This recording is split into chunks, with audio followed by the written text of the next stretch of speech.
present George Edwards in Frankenstein.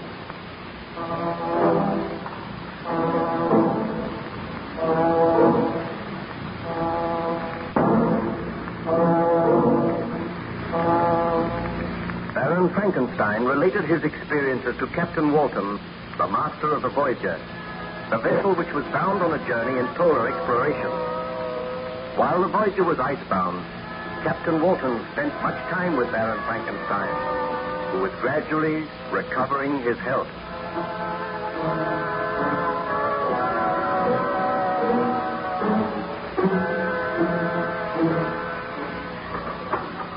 Oh, Baron Frankenstein, I thought perhaps you might care to look at my journal. I have noted your story down very carefully. If you will leave it, I will look through it, Captain. You do not mind if I make some annotation? Oh, not at all. I will be very grateful. I am glad that you have noted my story in your journal, because something tells me that I will never return to civilization. You must not say that. You are recovering splendidly. I know, but I dare not return until I am certain that the monster is dead. We know that he is somewhere out there in the white waste, waiting to wreak his foul vengeance on some defenseless human being. You will pardon my contradicting you, Baron, but we do not know that. I think the monster must have perished in the blizzard. What part of my story did I reach yesterday? You were telling of your conversation with the monster. You met him after he had murdered the peasant, and he threatened to kill your wife unless you created a mate for him. Yes. I sat there in the little peasant cottage, and I was horrified at the monster's words.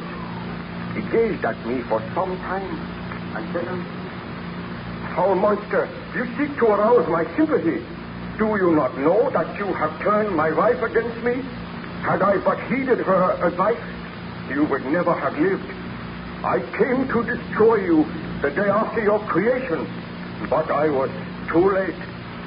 You had escaped, and you had already taken a life.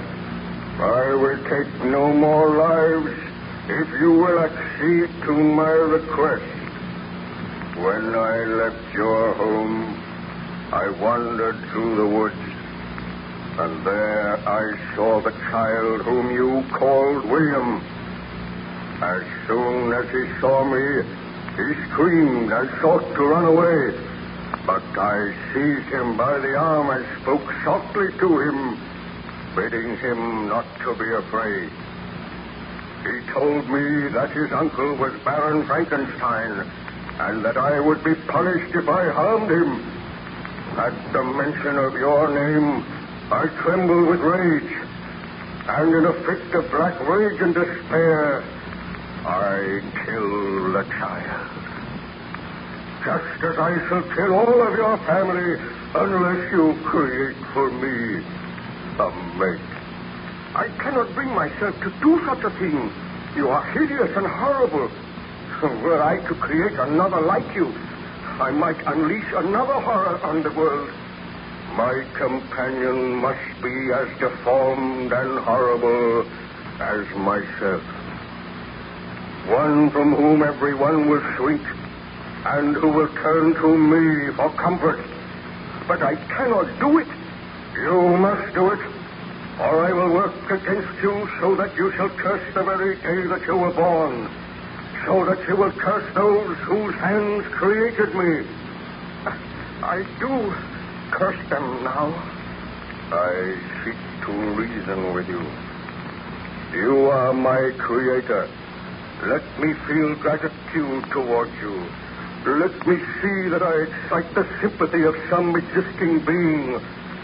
Do not, I beg of you, deny me my reward.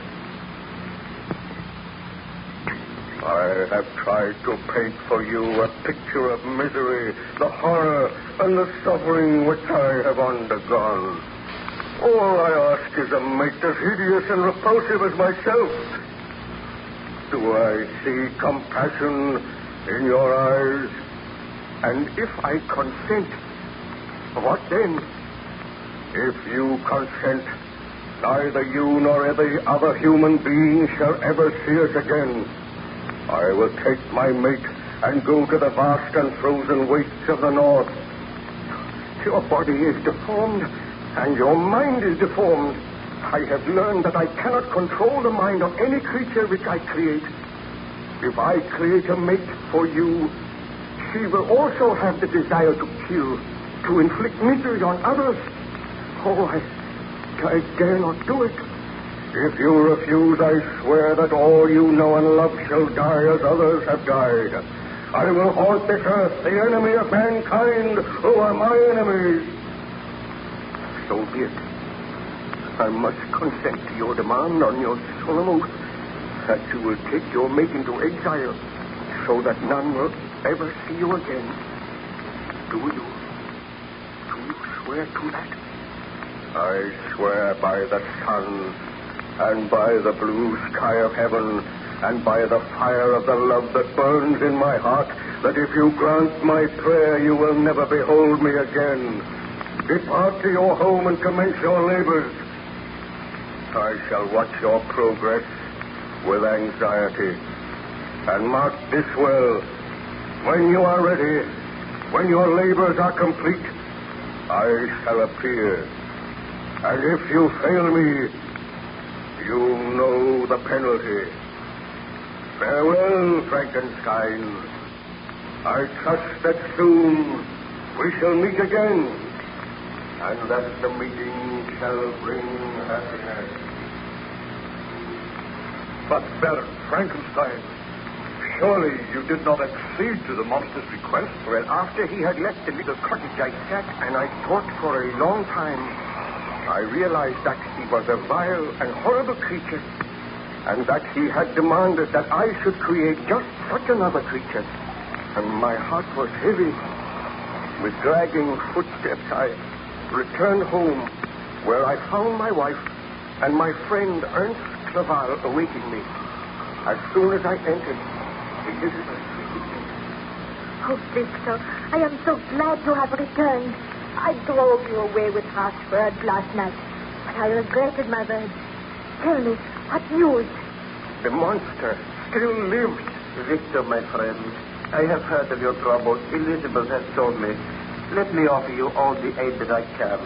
Together we shall destroy this vile creature. Have no fear. The monster will do no more harm. There will be no other death. How can you know that? Well, I have spoken with him, and there shall be no more death.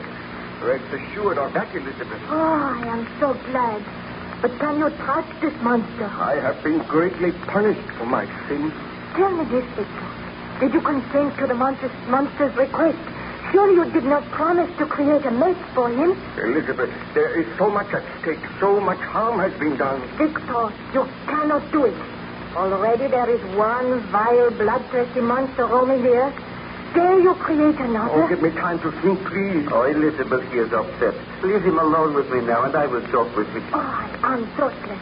Poor Victor has been out all night. He needs refreshment. I will see that a meal is prepared for you, Victor. Oh, I thank you, Elizabeth. Remain here with Ernst, and we shall talk of the matter later. Victor, my poor friend, my heart is heavy for you. What can I do to help you? Oh, help me, Ernst. I must grant the monster's demand. I tried to kill him. My shot wounded him, but he did not die. And before I could fire again, he took the gun from me.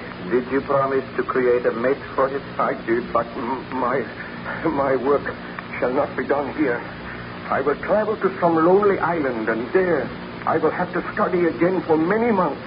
And there I would create a mate for the monster, which I created. You must not do it, Victor. I must do it. Oh, having created one such hideous monstrosity is a sin for which you have paid heavily. Do not create another. If I do not, your life is in danger. Elizabeth's life is in danger. I must do as the monster says.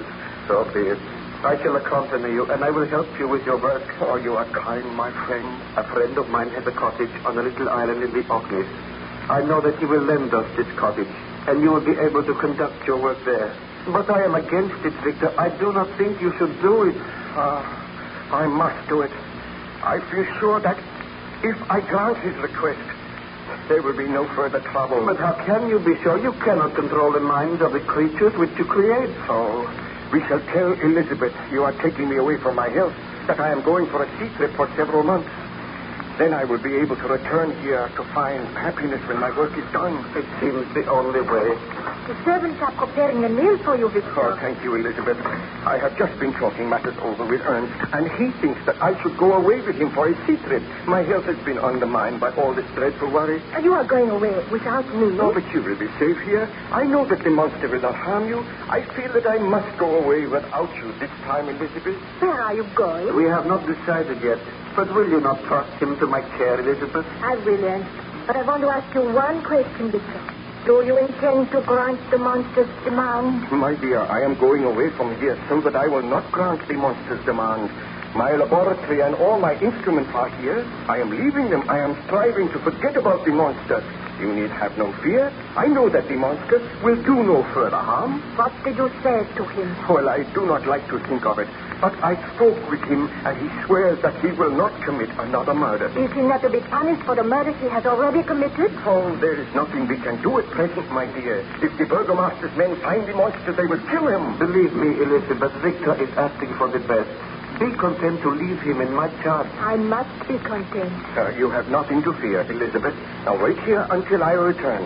I will recover my health. I will forget the miseries of the past. When I come back here, I swear that you and I shall never be parted again, and nothing shall ever happen to Ma. Did you eventually go to that island in the Orkneys, Baron Frankenstein? I went to the island in the Orkneys.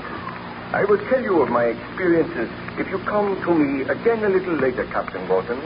I wish to look through your journal now, and I may make several corrections. Very well, Baron Frankenstein. I will leave you alone now, but I will return later.